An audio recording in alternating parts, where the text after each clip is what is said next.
Kaixo guztioi, hemen aukazue berriro beste bideotutorial bat eskaini nahian.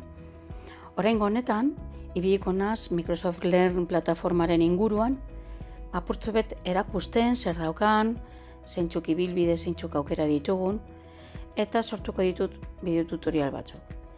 Lehenengoa, jakin behar duguna da, learn.microsoft.com orrialdean sartu egiten baldin bagara, aurkitu egiten gara Learn plataforman. Hemen ditugun ikastaroak, produktuak eta bar, eta oraingo honetan erakutsiko dutzuet zelan lortu zuk egindako ikastaroen evidentziak. Hemen agertu egiten da lorpena, maila eta zenbat puntu lortu dituzu, eta zure profilera jotzen baduzu, zuzenean sartu egingo da zure profili barruan.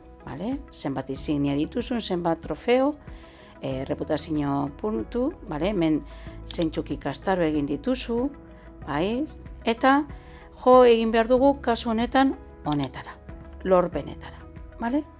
Eta hemen agertuko zaizkizu moduluak azkenengo ordenean agertuko zaizkizu, zeintzuk izan diren zure azkenengoak, ibilbideak dituzu, noiz egin dituzun ibilbide horiek, ikastaroak, zeintzuk ikastaro eta noiz egin dituzun, planen bat baldin badaukazu, eta bestelako batzuk.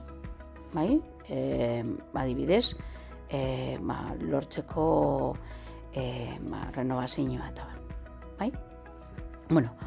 Baldin bagoaz demagun, nahi dodala honen evidentzi bat oso erraza da.